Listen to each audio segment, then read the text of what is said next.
Hi ಸ್ನೇಹಿತರೆ, ಎಲ್ಲರಿಗೂ ನಮಸ್ಕಾರ. Welcome back to Jaya's kitchen Kannada. ಸ್ನೇಹಿತರೆ, ಇವತ್ತು ನಾನು ಮಾಡ್ತಾ ಇರೋಂಥ ರಸಮ್ ಬಂದು ಮೆಣಸು ರಸಮ್ಮು. ತುಂಬ ಚೆನ್ನಾಗಿರುತ್ತೆ ಇದನ್ನು ಯಾವ ಥರ ಮಾಡ್ಕೊಳ್ಳೋದು ಅಂತ ನೋಡ್ಕೊಳ್ಳೋಣ ಬನ್ನಿ.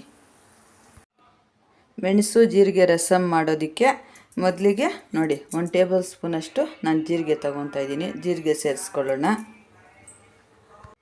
ಹಾಗೆಯೇ 1 ಟೇಬಲ್ ಸ್ಪೂನಷ್ಟು ಧನಿಯಾ ತೊಗೊತಾ ಇದ್ದೀನಿ. 1 ಟೇಬಲ್ ಸ್ಪೂನ್ ಆಗುವಷ್ಟು ಮೆಣಸು ತೊಗೊತಾ ಇದ್ದೀನಿ. ಮೆಣಸು ಸ್ವಲ್ಪ ಜಾಸ್ತಿ ಸೇರಿಸ್ಕೊಬೇಕು.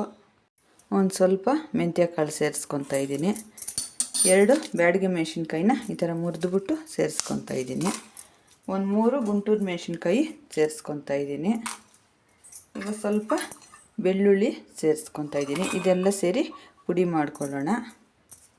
ಹಾಗೆಯೇ ಇನ್ನೊಂದು ಜಾರ್ಗೆ ನೋಡಿ 1 ಟೊಮೆಟೊನ ಈ ಥರ ಕಟ್ ಮಾಡಿ ಸೇರಿಸ್ಕೊತಾ ಇದ್ದೀನಿ. ಸ್ವಲ್ಪ ಹುಣಸೆಹಣ್ಣು, ಒಂದು ಚಿಕ್ಕ ನಿಂಬೆಹಣ್ಣು ಗಾತ್ರದಷ್ಟು ಹುಣಸೆಹಣ್ಣನ್ನ ನುಣ್ಣಗೆ ರುಬ್ಕೊಂಬಂದು ಯಾವ ಥರ ಮಾಡೋದು ಅಂತ ತೋರಿಸ್ತೀನಿ. ನೋಡಿ, ಈ ಥರ ತರ್ತರಿಯಾಗಿ ನಾವು ಪುಡಿ ಮಾಡ್ಕೊಬೇಕು. ಈ ಥರ ಈಗ ನೋಡಿ, ಇದನ್ನು ಅಷ್ಟೇ ಈ ಥರ ರುಬ್ಕೊಂಬಂದಿದ್ದೀನಿ. 5 ನಿಮಿಷಕ್ಕೆಲ್ಲ ಈ ರಸ ನಾವು ರೆಡಿ ಮಾಡ್ಕೊಂಬಿಡ್ಬೋದು. ಇವಾಗ ಒಗ್ಗರಣೆ ಮಾಡ್ಕೊಳ್ಳೋದು ತೋರಿಸ್ತೀನಿ. ನೋಡಿ, ಒಂದು ಪಾತ್ರೆ ಬಿಸಿಗಿಟ್ಟು ಆಯಿಲ್ ಸೇರಿಸ್ಕೊತಾ ಇದ್ದೀನಿ. ಇವಾಗ ನೋಡಿ, ಇಷ್ಟು ಆಯಿಲ್ ಆದರೆ ಸಾಕು. ಆಯಿಲ್ ಸ್ವಲ್ಪ ಬಿಸಿ ಆಗಲಿ. ನೋಡಿ, ಇವಾಗ ಆಯಿಲ್ ಬಿಸಿ ಆಗಿದೆ. ಸಾಸಿವೆ ಸೇರಿಸ್ಕೊಳ್ಳೋಣ. ಸಾಸಿವೆನೂ ಸ್ವಲ್ಪ ಸಿಡಿಲಿ. ಇವಾಗ ನಾನಿಲ್ಲಿ 3 ಹಸಿಮೆಣಸಿನ್ಕಾಯಿನ ಕಟ್ ಮಾಡಿ ಇಟ್ಕೊಂಡಿದ್ದೀನಿ. ಸ್ವಲ್ಪ ಕರಿಬೇವಿನ ಸೊಪ್ಪು ಇದು ಸೇರಿಸ್ಕೊಳ್ಳೋಣ. ಈಗ ನಾವು ರುಬ್ಬಿಟ್ಕೊಂಡಿರೋ ಅಂಥ ಮಸಾಲೆನ ಸೇರಿಸ್ಕೊಳ್ಳೋಣ. ಈ ಥರ ತರಿಯಾಗಿ ರುಬ್ಕೊಂಡು ಹಾಕ್ಕೊಂಡ್ರೆ ಇದಕ್ಕೆ ಚೆನ್ನಾಗಿರೋದು. ಈ ಥರ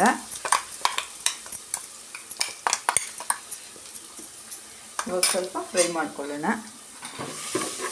ಆಯಿಲಲ್ಲಿ ಚೆನ್ನಾಗಿ ಫ್ರೈ ಮಾಡ್ಕೊಬೇಕು. ಯಾಕಂದ್ರೆ ನಾವು ಹುರಿದಿರ ಹಾಗೆ ಹಾಕಿರೋದಲ್ವ, ಹಸಿದು ಪುಡಿ ಮಾಡಿರೋದಾದ್ರಿಂದ.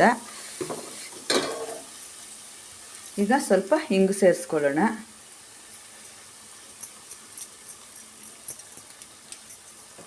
ಈಗ ಒಂಚೂರು ಅರಿಶಿನನೂ ಸೇರಿಸ್ಕೊಳ್ಳೋಣ. ನೋಡಿ,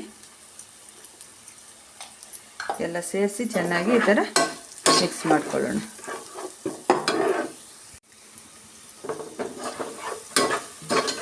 ಇಷ್ಟು ಫ್ರೈ ಆದಮೇಲೆ ಈಗ ನಾವು ಟೊಮೆಟೊ ಹುಣಸೆಹಣ್ಣು ನಾವು ರುಬ್ಬಿ ಇಟ್ಕೊಂಡಿದ್ವಲ್ಲ, ನೋಡಿ ಇವಾಗ ಸೇರಿಸ್ಕೊಳ್ಳೋಣ.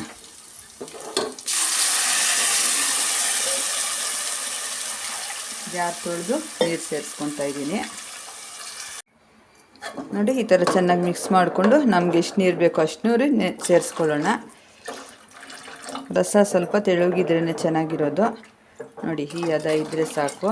ಕೆಮ್ಮು ನೆಗಡಿ ಎಲ್ಲ ಬಂದಾಗ, ಜ್ವರ ಬಂದಾಗ ಈ ಥರ ಮೆಣಸು ರಸನ ಮಾಡ್ಕೊಂಡು ತಿನ್ನೋದ್ರಿಂದ ಆರೋಗ್ಯಕ್ಕೆ ತುಂಬ ಒಳ್ಳೆಯದು. ಇವಾಗ ರುಚಿಗೆ ತಕ್ಕಷ್ಟು ಉಪ್ಪು ಸೇರಿಸ್ಕೊಳ್ಳೋಣ.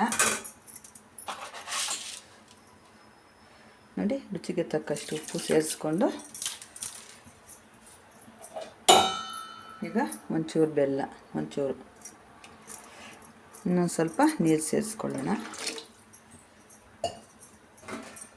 ಚೆನ್ನಾಗಿ ಈ ಥರ ಮಿಕ್ಸ್ ಮಾಡಿ ಲಿಡ್ ಕ್ಲೋಸ್ ಮಾಡಿ 1-2 ನಿಮಿಷ ಕುದಿಸ್ಕೊಳ್ಳೋಣ. ನೋಡಿ, ನಾವು 2 ನಿಮಿಷ ಕುದಿಸ್ಕೊಳ್ಳೋಕೆ ಇಟ್ಕೊಂಡಿದ್ವಲ್ಲ, ಯಾವ ಥರ ಆಗಿದೆಯೋ ನೋಡೋಣ. ನೋಡಿ, ಚೆನ್ನಾಗಿ ಕುದೀತಾ ಇದ್ದರೆ, ಇಷ್ಟು ಕುದಿದ್ರೆ ಸಾಕು. ಇವಾಗ ಲಾಸ್ಟಲ್ಲಿ ಸ್ವಲ್ಪ ಕೊತ್ತಂಬರಿ ಸೊಪ್ಪನ್ನ ಸೇರಿಸ್ಕೊಳ್ಳೋಣ.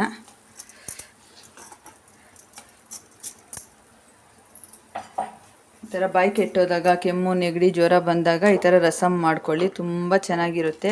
ನಿಮ್ಮ ಮನೆಯಲ್ಲೂ ನೀವು ಒಂದು ಸತಿ ಟ್ರೈ ಮಾಡಿ ಯಾವ ಥರ ಬಂತು ಅಂತ ಕಮೆಂಟ್ ಮಾಡಿ. ಸೂಪರಾಗಿ ರಸ ರೆಡಿ ಆಯಿತು. ಇಷ್ಟೇ, 5 ನಿಮಿಷಕ್ಕೆಲ್ಲ ನಾವು ರೆಡಿ ಮಾಡ್ಕೊಂಬಿಡ್ಬೋದು ಈ ರಸಮ್ನ. ಸ್ನೇಹಿತರೆ, ಮೆಣಸು ಜೀರಿಗೆ ರಸಮ್ ರೆಡಿ ಆಗಿದೆ. ಈ ವಿಡಿಯೋ ಇಷ್ಟವಾದಲ್ಲಿ ಲೈಕ್ ಮಾಡಿ, ಶೇರ್ ಮಾಡಿ, ಕಮೆಂಟ್ ಮಾಡಿ. ಹಾಗೆ ನಮ್ಮ ಚಾನಲ್ನ ಸಬ್ಸ್ಕ್ರೈಬ್ ಮಾಡಿಕೊಂಡು ಸ್ಕಿಪ್ ಮಾಡಿದಿರ ಕೊನೆ ತನಕ ವಿಡಿಯೋ ನೋಡಿ. ತುಂಬ ಧನ್ಯವಾದಗಳು.